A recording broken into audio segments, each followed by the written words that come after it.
சொல்லக்கூடியவே ஒரு 10 நிமிஷம் 15 நிமிஷம் தான். தாய் தன்னை அறியாத கன்றில்லை தன் கன்றை ஆயும் அறியும் உலகின் தாயாகினைய நீ அருதிய பொருளும் அவை உந்தன் நிலை அறியா மாய இது என்றொரு வாராதே வரவல்லாய். சீரடிவாசாய வித்மகே சத்குருநாதாய தீமகி தன்னோ சாயி பிரசோதயாத்.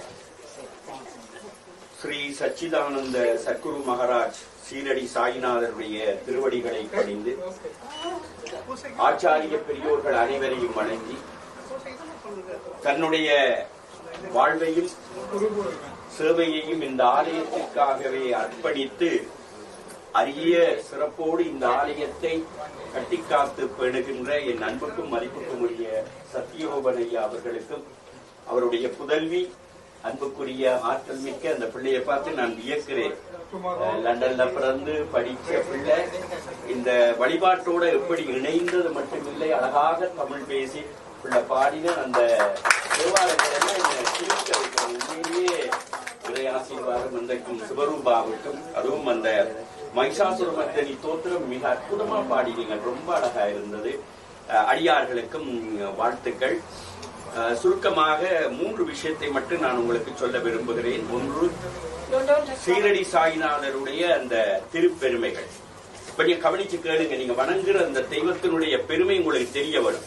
அது நான் எங்க போனாலும் எந்த தெய்வத்தை வணங்கினாலும் அந்த தெய்வத்தினுடைய பெருமை தெரிஞ்சு வழிபடுகின்ற பொழுதுதான் அதுல எங்களுக்கு ஒரு உருக்கம் நெருக்கம் வரும். அப்பதான் அந்த ஆலயத்திலே எங்களுக்கு ஒரு ஆறுதல் தேறுதல் மாறுதல் வரும். 1854ஆம் ஆண்டு சீரடி என்கின்ற ஒரு அழகான கிராமம்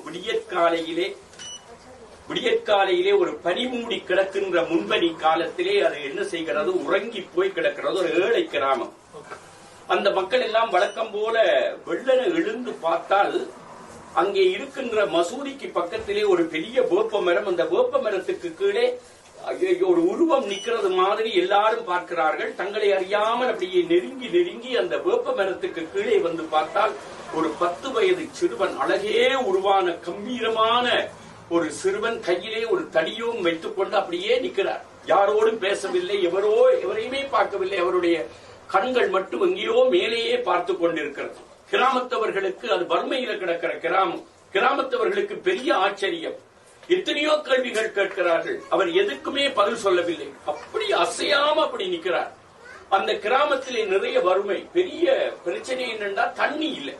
அவ்வளவு தண்ணி பஞ்சம் நிறைந்த அந்த ஊர்ல தண்ணி குடிக்க இவ்வளவோ தொலைவுக்கு போக வேண்டிய மக்கள் எல்லாம் அப்படி குடத்தோட வந்து நின்று கொண்டு அந்த குடம் எடுக்க பிள்ளைகள் பசியோடு அழுகின்றன. போவதற்கு கூட அந்த எண்ணம் இல்லாமல் அப்படியே நின்று பார்த்துக் கொண்டிருக்கிறார்கள். அப்பொழுது பிள்ளைகள் வீடுகளிலே அழுகிற சத்தம் கேட்கிறது.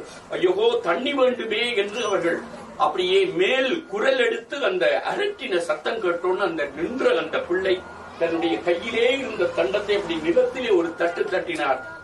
ஊற்று தண்ணீர் பொங்கி அந்த வேப்ப மரத்தை சுற்றி ஊற்று தண்ணீர் அப்படி பொங்கி வர தொடங்கியது. எல்லாம் அதிர்ந்து போனார்கள், ஆச்சரியப்பட்டார்கள். அந்த நிமிஷமே அது தெய்வம் என்று கண்டுகொண்டார்கள்.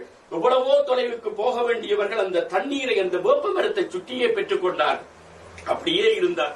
நெருப்பு வேண்டுமா, தண்டத்தை உயர்த்தினார், நெருப்பு வந்தது.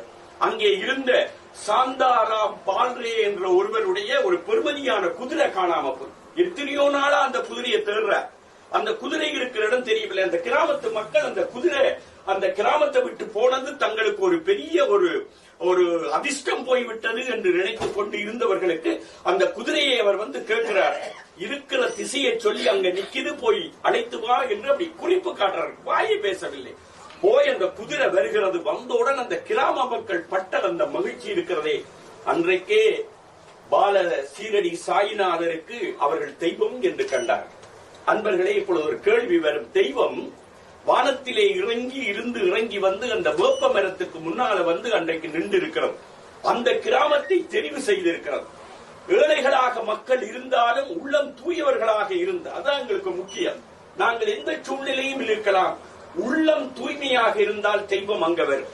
லட்சுமி எல்லா தெய்வத்தையும் பாருங்கள், தெய்வம் எங்கே இருக்கும்? தூய்மை இருக்கிற இடத்துல இருக்கு. அதனாலதான் சகலகலாவல்லி மாலையிலேயே குமரகுருபர் கேட்கிறார், வெண்டாமரை